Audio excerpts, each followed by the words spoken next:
జరుగుతున్న వివాహ ఉత్సవముతో ఈ సృష్టి అంతం కాబోచ్చు ఉన్నది. కనుక బైబిల్ అంటే పెళ్లికి ఎంత విశిష్టత ఉందో బైబిల్ మనకు బోధిస్తూ ఉన్నది, బైబిల్ మనకు తెలియపరుస్తూ ఉన్నది. ఈ లోకంలో మనం చూసినప్పుడు చాలా పెళ్లిళ్ళు జరుగుతూ ఉన్నాయి.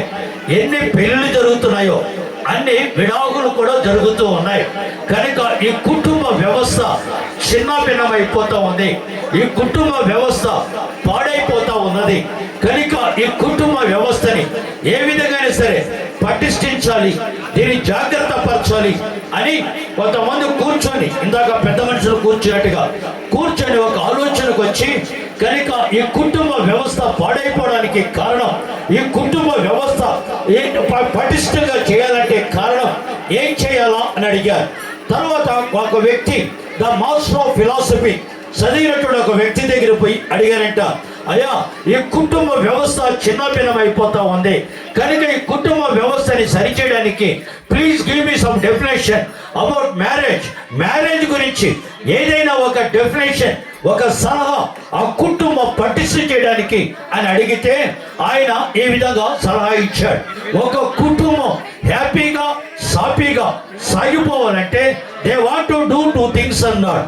వాళ్ళు 2 పనులు చేయవలసి ఉంటుందండి అన్నారు. ఏంటి 2 పనులు అనగానే, ఒకటి ఆయన చెప్పిన మాట వైఫ్ షుడ్ బి బ్లైండ్ అన్నారు, భార్య గుడ్డిదై ఉండాలా అన్నారు. ఎందుకు గుడ్డిదై ఉండాలంటే భర్త చేసే పనులు చూచి చూడకుండా వెళ్ళిపోతే సమస్యలు ఉండవండి అన్నాడు. సడన్ గా ఆయన రెండోదిగా ఏమన్నాడంటే husband should be deaf and dumb అయి ఉండాలి అన్నాడు. భర్త అనేవాడు మోగవాడు చెవిటివాడై ఉండాలి అన్నారండి అన్నారు. కనుక ఆ విధంగా ఉంటే అసలు కుటుంబంలో సమస్యలు రావండి అని ఒక వ్యక్తి డెఫినేషన్ ఇచ్చాడు. ఇంకొక వ్యక్తి ఏమన్నాడంటే marriage is nothing but 3 ring circus అండి అన్నాడు. మ్యారేజ్ అంటే ఏమి లేదండి 3 రింగుల సర్కస్ అండి అన్నారు. ఏంటండి 3 రింగుల సర్కస్ అంటే, పిల్లరా ఆయన చెప్పిన సలహా ఏంటంటే, ఒకటి ఎంగేజ్మెంట్ రింగ్ అండి, రెండోది మ్యారేజ్ వెడ్డింగ్ రింగ్ అండి, మూడోది వచ్చి సఫరింగ్ రింగ్ అండి, అది ఎవరు పెట్టనవసరం ఆటోమేటిక్ అదే వస్తుందండి అన్నాడు.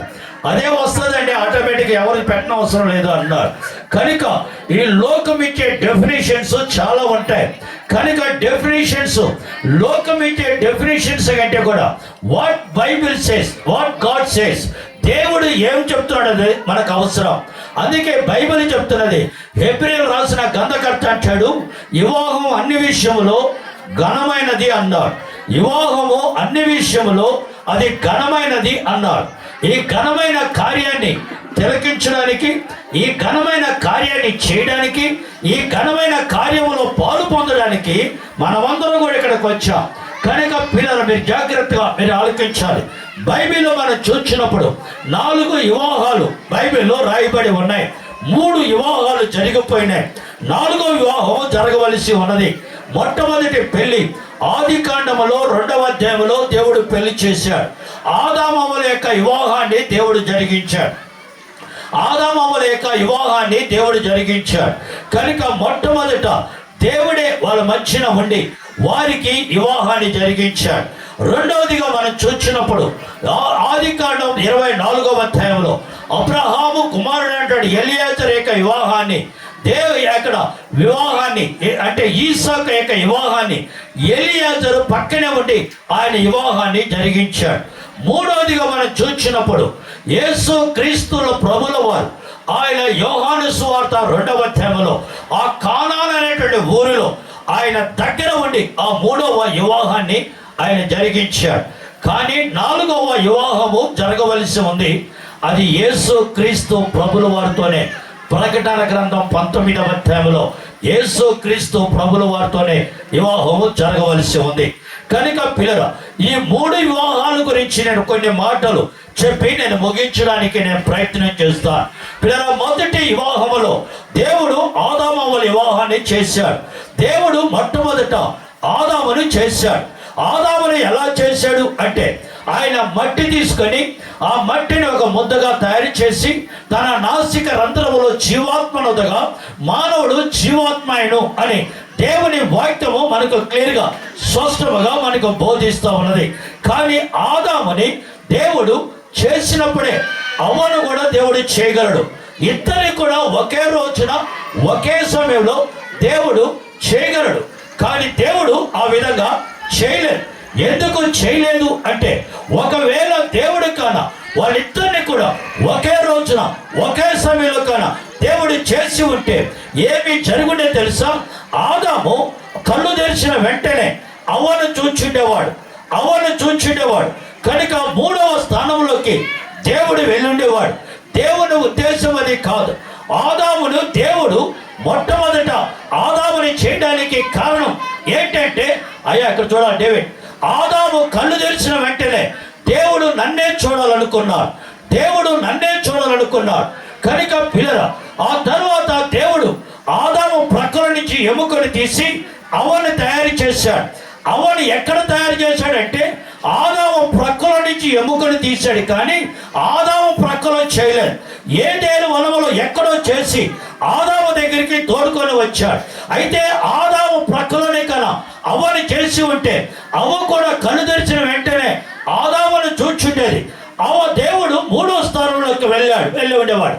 కానీ దేవుని ఉద్దేశం ఏంటంటే, అవ్వ కూడా కళ్ళు తెరిచిన వెంటనే నన్నే చూడాలని దేవుడు ఆశపడ్డాడు. కనుక పిల్లల, నిద్ర లేచిన వెంటనే భర్త భార్య ముఖం, భార్య భర్త ముఖం చూడడం తప్పు అని నేను చెప్పట్లేదు.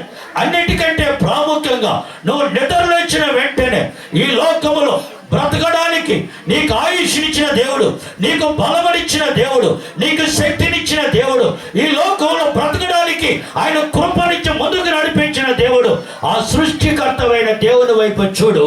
అప్పుడు దేవుడు నిన్ను, నీ కుటుంబాన్ని కంచె వేసి కాపాడడం ప్రారంభిస్తాడు. దేవుడు నీ కంచె వేసి కాపాడడం ప్రారంభిస్తాడు. కనుక నువ్వు భర్త ముఖం, భార్య ముఖం చూడతానని చెప్పట్లేదు.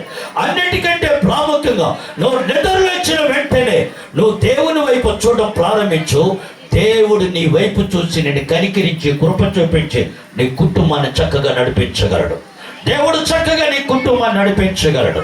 కనుక పిల్లల, ఈ రోజుల్లో కుటుంబాలు చిన్నభిన్నమవడానికి కారణం ఏంటంటే, దేవుని వైపు చూడడం మానేశారు, మనుషుల వైపు చూస్తూ ఉన్నారు. కనుకనే మనుషులు దేవుని యొక్క ఆశీర్వాదాలకి దూరం అవుతూ ఉన్నారు. నువ్వు దేవుని వైపు చూడు, దేవుడు నీ వైపు చూడడం ప్రారంభిస్తాడు. నువ్వు దేవుని మీద ఆధారపడు, దేవుడు నిన్ను సరైన మార్గంలో నడిపించడం ప్రారంభిస్తాడు. కనుక పిల్లల, బైబిల్ మనం జ్ఞాపకం చేసుకున్నప్పుడు బైబిల్లో మనం 3 వివాహాలు మనం చూసాం. మొట్టమొదట వివాహంలో పిల్లల, దేవుడు వాళ్ళ మధ్యన ఉండి కార్యాన్ని జరిగించాడు. కానీ ఈ రోజుల్లో కుటుంబ వ్యవస్థలు పాడైపోవడానికి కారణం ఎవరు చేయవలసిన పని వాళ్ళు చేయకుండా పోవడం. కనుక పిల్లల, అందుకే ఈ రోజుల్లో కుటుంబాలు పాడైపోతున్నాయి. పిల్లల, మీరు కానీ జ్ఞాపకం చేసుకుంటే, మొదటి సంవత్సరం పెళ్ళైన మొదటి సంవత్సరంలో భర్త మాట భార్య చక్కగా వింటది. రెండవ సంవత్సరం వచ్చడానికి ఇది ఉల్టా అయిపోతుంది. ఇదేమవుతుంది? ఉల్టా అవుతుంది. ఇప్పుడు భార్య మాట్లాడడం ప్రారంభిస్తుంది, భర్త వినడం ప్రారంభిస్తారు. మూడవ సంవత్సరం వచ్చే లోపలికి వీళ్ళిద్దరూ మాట్లాడడం ప్రారంభించారు, అందరూ వినడం ప్రారంభిస్తారు. మీకు అర్థమైంది అనుకుంటాను, నేను చెప్పాల్సిన అవసరం లేదు. ఏమర్థమైంది? వీళ్ళిద్దరూ గొడవ పడడం ప్రారంభిస్తారు. ఏం చేస్తారు? అందరూ వినడం ప్రారంభిస్తారు. మొదటి సంవత్సరం ఏమో భర్త చెప్తే భార్య చక్కగా వింటుంది. రెండవ సంవత్సరం వచ్చేవాడికి ఇది ఉల్టా అవుతుంది. భార్య చెప్పడం ప్రారంభిస్తుంది, భర్త వినడం ప్రారంభిస్తారు. మూడవ సంవత్సరం వచ్చే లోపలికి వీళ్ళిద్దరూ గొడవ వేసుకోవడం ప్రారంభిస్తారు, అందరూ వినడం ప్రారంభిస్తారు. మీ జీవితంలో అలా ఉండకుండా ఉండాలంటే ఇప్పుడు నేను చెప్పే మాట జాగ్రత్త వినండి. ఆది కాలంలో మొట్టమొదటి పెళ్లిలో దేవుడు మాట్లాడలేదు. ఎవరు మాట్లాడలేదు? దేవుడు మాట్లాడలేదు, స్త్రీ మాట్లాడలేదు, పురుషుడే మాట్లాడుచున్నాడు. ఇది నా ఎముకలో ఎముక, నా మాంసంలో మాంసం, ఇది నరులోంచి తీయబడింది, ఇది నాది అని ఆదాము మాట్లాడడం ప్రారంభించాడు. కనుక నీ కుటుంబంలో మొట్టమొదటి స్థానం ఎవరిదంటే భర్తది అనే విషయం జ్ఞాపకం పెట్టుకో. ఎఫెసీయులకు రాసిన పత్రికలో అదే రాయబడి ఉన్నది. ఏమని రాయబడి తెలుసా? అక్కడ నీ భర్త నీకు శిరసై ఉన్నాడు. ఏమైనాడు? భర్త శిరసై ఉన్నాడు. నువ్వు అనొచ్చి రోజులు భార్యలు ఏమంటారంటే, నువ్వు శిరస అయితే కానీ నేను మెడకై నేను తిప్పితే నువ్వు తిరగాలంటది. శిరస్సు నువ్వే, నేను అగ్గి విత్తాను, దానికి నేను లోబడతా, నువ్వు చెప్పింది కరెక్టే, కానీ మెడకాయ మాత్రం నేనే. నేను తిప్పితేనే తిరగాల. అర్థమవుతుందా? ఈరోజు పరిస్థితులు అలాగే ఉన్నాయి. కనుక మొట్టమొదట కుటుంబంలో మొదటి స్థానం ఎవరిదంటే భర్తది. రెండోది ఆదికాండం 24వ అధ్యాయంలో ఇక్కడ దేవుడు మాట్లాడలా, పురుషుడు మాట్లాడలా, స్త్రీ మాట్లాడొచ్చు ఉన్నది. అంటే కుటుంబంలో రెండవ స్థానం ఎవరిది అంటే భార్యది అనే విషయం బైబిల్ మనకు క్లియర్గా బోధిస్తూ ఉన్నది. మూడవది కానీ చూస్తే యోహాను సువార్త 2వ అధ్యాయంలో ఇక్కడ పురుషుడు మాట్లాడలా, స్త్రీ మాట్లాడలా, దేవుడు మాట్లాడుచున్నాడు. దేవుడు మాట్లాడుచున్నాడు. ఆయన చెప్పినది చేయడి అన్నాడు. ఆ తల్లి అయినటువంటి మరియ చెప్పింది. ఆ పరిచారకులు పిలిచి ఆయన చెప్పినది మీరు చేయండి. కనుక మూడోదిగా ఆయన చెప్పినదిగా నువ్వు చేస్తే నీవు, నీ జీవితం, నీ కుటుంబం ఆశీర్వాదకరంగా ఉంటుంది, ఆశీర్వాదకరంగా ఉంటుంది. ఈ రోజున దేవుని మాటల కంటే కూడా లోక సంబంధమైన మాటలు ఎక్కువ అవుతూ ఉన్నాయి. నీ కుటుంబంలో ఒకటి భర్త, రెండు భార్య, మూడోది వ్యక్తి కన్నా కుటుంబంలో ఎంటర్ అయితే ఆ కుటుంబం పాడైపోతుంది, ఆ కుటుంబం చిన్న భిన్నమైపోతుంది. ఆనాడు ఏదైనా వనములో ఆదామవల్ని దేవుడు చేశాడు. ఆదామవలతో కూడా మూడో వ్యక్తిగా సృష్టికర్త అయిన దేవుడు, లోకరక్షకుడైన దేవుడు, పాపుల విమోచకుడైన యేసయ్య వారితో కూడా ఉండి వారితో కూడా సంతరిస్తూ వచ్చాడు. వారితో కూడా నడిచినంత వరకు వాళ్ళ కుటుంబంలో సమస్యలు లేవు, వాళ్ళ జీవితంలో సమస్యలు లేవు. వాళ్ళ జీవితంలో ఎప్పుడు కూడా చేదైన అనుభవం, కష్టంతో కూడిన జీవితం, దుఃఖంతో కూడిన జీవితం, కన్నీటితో కూడిన జీవితం వాళ్ళ జీవితంలో లేదు. మూడవ స్థానం వాళ్ళు దేవుని కాకుండా మరొక వ్యక్తికి అవకాశం ఇచ్చారు. వాడే సాతానుడు ఆ కుటుంబంలో ఎంటర్ అయ్యాడు. ఆ కుటుంబంలో ఎంటర్ అవడం వలన ఆ కుటుంబంలో ఏం జరిగింది తెలుసా? జాగ్రత్త, మీరు ఆలోచిస్తే ఆ రోజున పిల్లల వాళ్ళు దేవుని స్వరము కాక నాలుగవ స్వరము విన్నారు. అదే సాతాను యొక్క స్వరం. సాతాను పాము అవ్వతో మాట్లాడడం ప్రారంభించింది. అవ్వ ఆదాము దగ్గరికి వచ్చింది. జాగ్రత్త, మీరు ఆలోచించండి. నేను స్లోగా చెప్పడం అనుకుంటున్నాను. ఆదాము పిల్లల దేవుడు పురుషుని చేశాడు, తన స్త్రీని చేశాడు. ఇక్కడ ఏం జరిగిందంటే ఉన్న జరిగింది. సాతాను యొక్క స్వరము అవ్వ వినింది.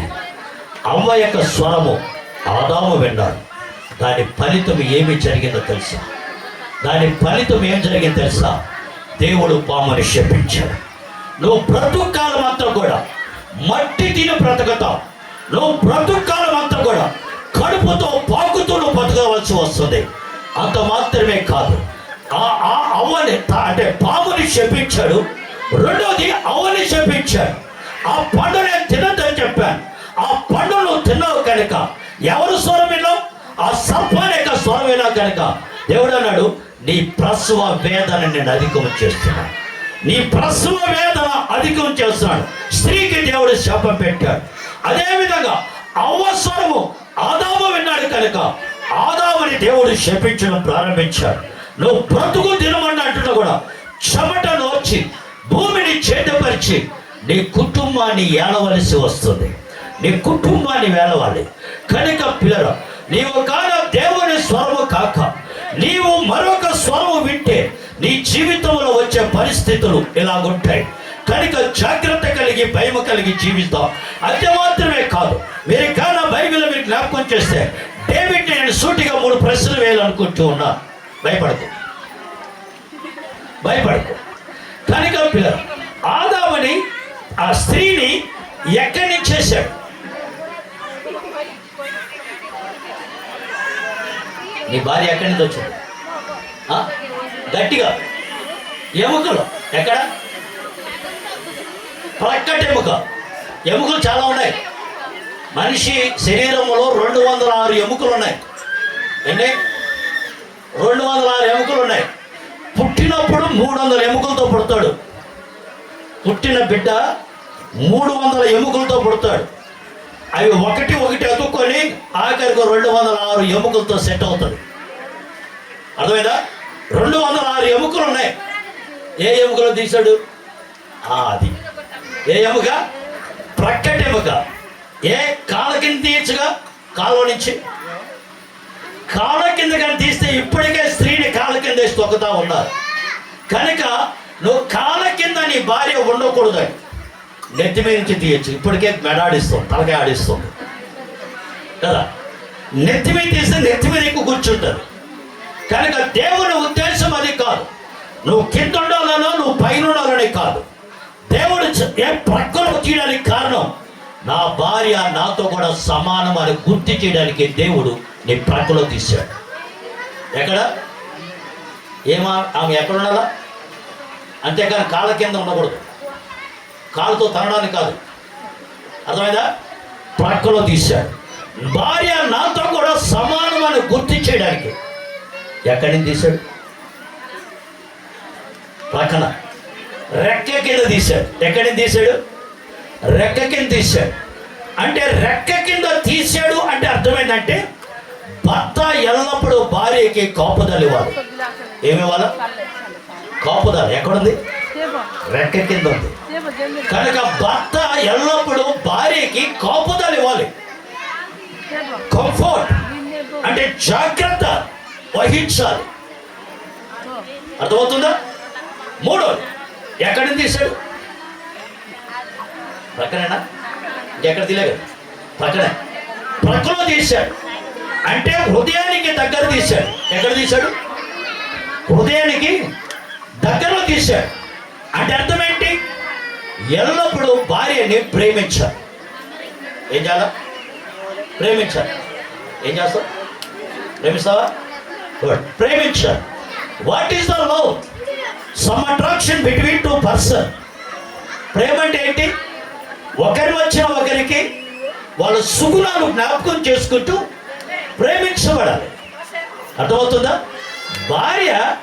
భార్యని భర్త ప్రేమించాలంటే కారణం ఏంటంటే లోబడి ఉండాలి. ఏముండాలమ్మా? చెప్పాలి. లోబడి ఉండాలి. లోబడక ఈ రోజులు భార్యలు ఏం చేస్తారు సార్? అడిగడి కొట్టించుకుంటారు. అడిగడిగి నువ్వు మొగడు పెట్టి కొట్టు అంటారు. వాళ్ళు ఏం చేస్తారు?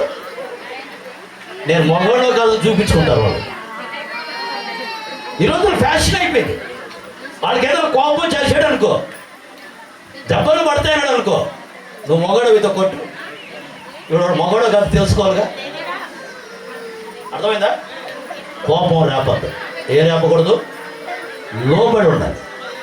అర్థమవుతుందా? లోబడి జీవించాలి.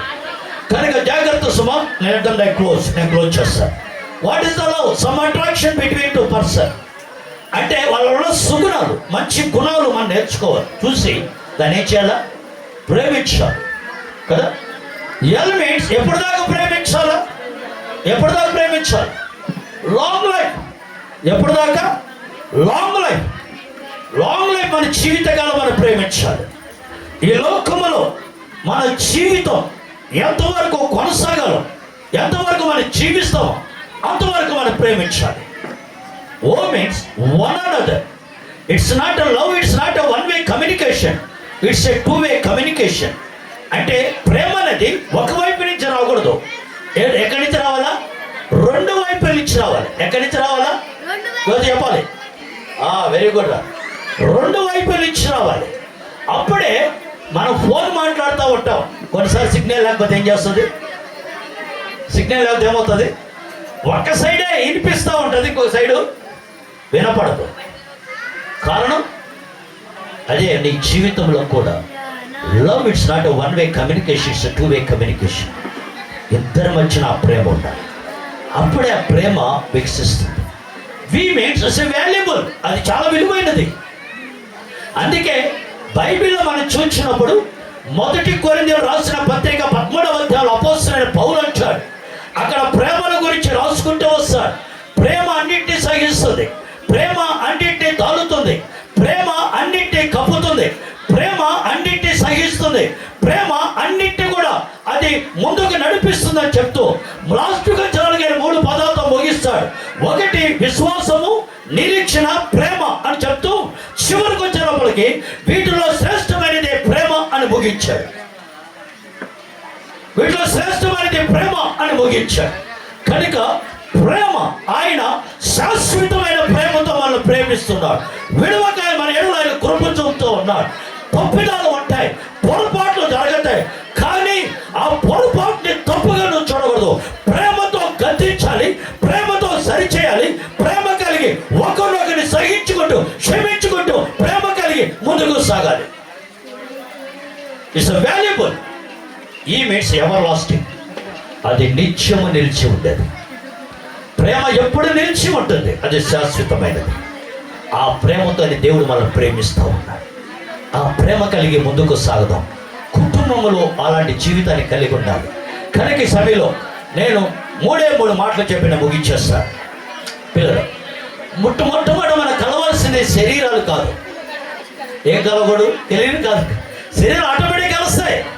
నీ కుటుంబం ఆశీర్వాదకరంగా ఉండాలంటే, నీ కుటుంబం దీవెనకరంగా ఉండాలంటే మొట్టమొదటి మీరు చూసినప్పుడు పిల్లలు, రూతు గ్రంథం 1:18 వచ్చిన విధంగా సెలవిస్తుంది.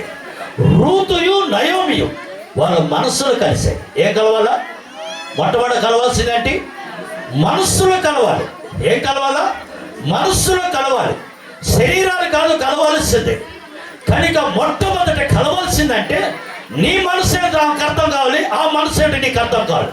ఆ హృదయంలో ఉన్న ఆలోచన ఏంటో నీకు తెలియాలి, నీలో ఉన్న ఆలోచన ఏంటో వాళ్ళకి అర్థం కావాలి. అప్పుడే మొట్టమొదట కలవాల్సిందేంటంటే నీ మనస్సులో కలవాలి. ఏం కలవాలి? మనస్సులో కలవాలి. రెండోది, 1 సమూయేలు గ్రంథం 18వ అధ్యాయం 1 వచనం ప్రకారంగా యోనాతాను దావీదు యొక్క హృదయాలు ఏమైపోయినాయట?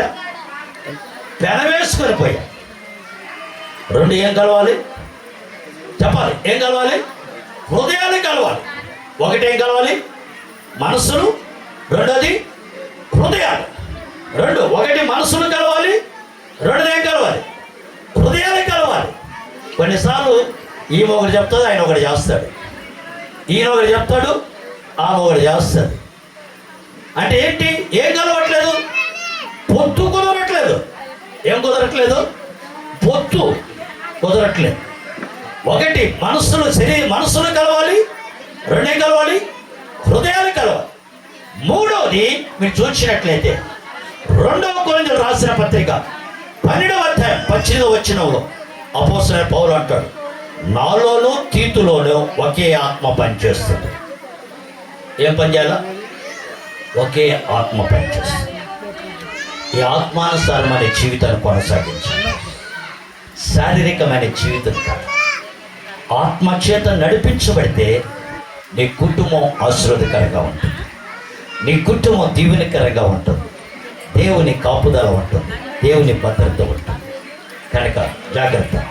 1 మనసులు కలవాలి, 2 హృదయాలు కలవాలి, 3 ఆత్మానుసారంగా నడిపించబడాలి. 3వదిగా 3 ఐలు నీ జీవితంలో ఎప్పుడు మర్చిపోకూడదు. మీరిద్దరు ఏం మర్చిపోకూడదు? 3 ఐలు. ఫస్ట్ ఐ జ్ఞాపకం చేస్తారు. ఫస్ట్ ఐ ఏంటో తెలుసా? Invite Jesus in our personal life, in our family life. అంటే రక్షణ అనుభవం. యేసయ్యని నీ హృదయంలోకి ఆహ్వానించాలి, నీ ఇంటిలోకి ఆహ్వానించాలి. యేసయ్య నీ హృదయంలో ఉండాలి. 2 ఎక్కడ ఉండాలా? నీ ఇంటిలో ఉండాలి. నీ హృదయంలో యేసయ్య ఉంటే నువ్వు ఎప్పుడు కూడా సమాధానం కలిగి ఉంటావు, ప్రేమ కలిగి ఉంటావు, ఆదరించే మనసు కలిగి ఉంటావు, దయ చూపించే మనసు కలిగి ఉంటావు. అది నీకు జీవితంలో అవసరం. రక్షించబడే వాళ్ళ యొక్క లక్షణం అది. 2వ ఐ జ్ఞాపకం చేసుకో. 1 invite Jesus, 2 inform to Jesus. 2 ఏం చేయాలా? ప్రతి ఇంటిలో, ప్రతి కుటుంబంలో సమస్యలు వస్తాయి. సమస్యలు లేని వ్యక్తి ఎవరో లేరు. ఆనాడు కానా వివాహంలో కూడా యేసయ్యని పిలిచారు. ఆ కానా వివాహంలో యేసయ్య ఉన్నాడు, కానీ ఆ ఇంటిలో కొరత వచ్చింది. ఏమి కొరత వచ్చింది? నీళ్లు, అక్కడ ద్రాక్షరసం అయిపోయింది, కొరత వచ్చింది. ఆ కొరత ఎవరు తీర్చగలరు? యేసయ్య తీర్చాడు. కనుక 2వది ఇన్ఫార్మ్ టు జీసస్. సమస్య వచ్చింది, నీ సమస్యని నువ్వు పరిష్కరించుకోవాలి. నీ జ్ఞానం సరిపోదు, నీ తెలివి సరిపోదు. కుటుంబాలు కట్టేవాడు ఆయన, కుటుంబాన్ని బాగు చేసేవాడు ఆయన, కుటుంబాన్ని కంచి వేసి కాపాడేవాడు ఆయన. కనుక ఆయనకు అప్పచెప్పు. ఆయన ఏం చేస్తాడంటే నీ సమస్యని పరిష్కరించడానికి ప్రార్థన చేస్తాడు. 3వ ఐ జ్ఞాపకం పెట్టుకో. 3వ ఐ ఏంటంటే ఇన్వాల్వ్మెంట్. ఏం చేయాలా? యేసయ్యని నీ సమస్యని పరిష్కరించమని ఆయన చేతికి అప్పచెప్పాడు. నువ్వు ప్రశాంతంగా నిద్ర, దేవుడు నీ సమస్యని పరిష్కరిస్తాడు. కనుక నీ జీవితం ఆశీర్వాదకరంగా దీవెనకరంగా ఉంటుంది. ఫలభరితమైన జీవితాన్ని కొనసాగించగలం. మూడవదిగా ఇవి కూడా 3 పాయింట్లు. ఏది మెచ్చుకోవాలి, ఇది చాలా ప్రాముఖ్యమైనది. మత్తయి సువార్త 6వ అధ్యాయం 6వ వచనం ఈ విధంగా సెలవిస్తుంది. ఇద్దరు నాతో కూడా చెప్పాలి ఈ మాట. మీరిద్దరే కాదు, అందరూ చెప్పాలి నాతో కూడా ఈ మాట. గదిలో ప్రార్థన. చెప్పండి, గడి చెప్పాలి. గదిలో ప్రార్థన ఉండాలి. ఏముండాలా? సెల్ ఫోన్ కాదు, ఏముండాలి? గదిలో ప్రార్థన ఉండాలి. ఇద్దరు కలిసి ప్రార్థన చేయండి. రెండో చెప్పండి, మధ్యలో వాక్యం. చెప్పాలి, గడి చెప్పాలి. మధ్యలో కీర్తనలో 119వ కీర్తన 11వ వచనం దావీదు అంటాడు, నీ ఎదుట నేను పాపము చేయకుండానట్టు నా హృదయంలో నీ వాక్యాన్ని నింపుకున్నాను ప్రభా. కనుక గదిలో ప్రార్థన ఉండాలి, మధ్యలో వాక్యం ఉండాలి, ఈదులో సాక్ష్యం ఉండాలి. చెప్పండి, ఈదులో సాక్ష్యం ఉండాలి.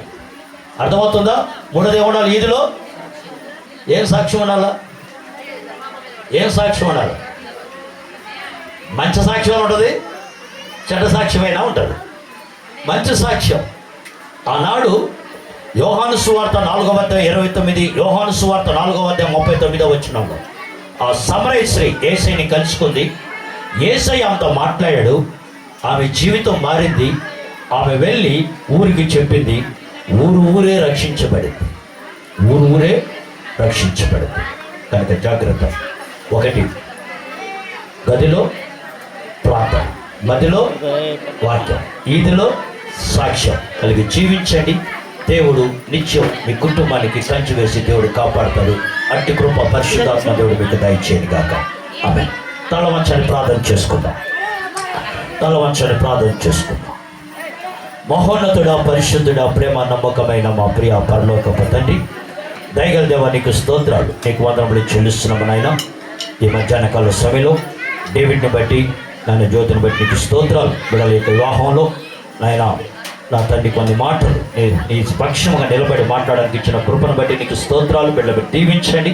నా వివాహం జరిగించబోతున్నటువంటి దాసుడు యాకోబు గారు మీరు అభిషేకించి మీరు వాడుకొని నా మన మహికరంగా నిలబెట్టమని యేసునామమున వేడుకుంటున్నాం మా పరమ తండ్రి. ఆమేన్.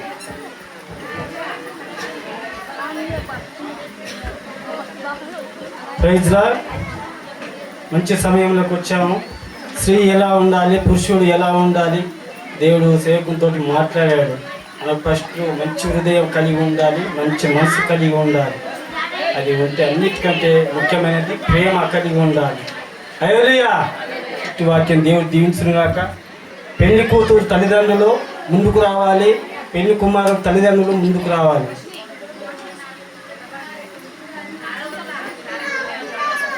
మన మధ్యలో ఉన్న సేవకుడు, గొప్ప సేవకుడు, జైదపూర్లో సేవ చేసుకున్న రెవరెండ్ యాకోబ్ పాస్టర్ గారు వివాహం జరిగిస్తాడు. మనం 20 నిమిషాలు మనం క్రమంలో కూర్చొని వాళ్ళని ఆస్వాదిద్దామని కోరుకుంటున్నాం.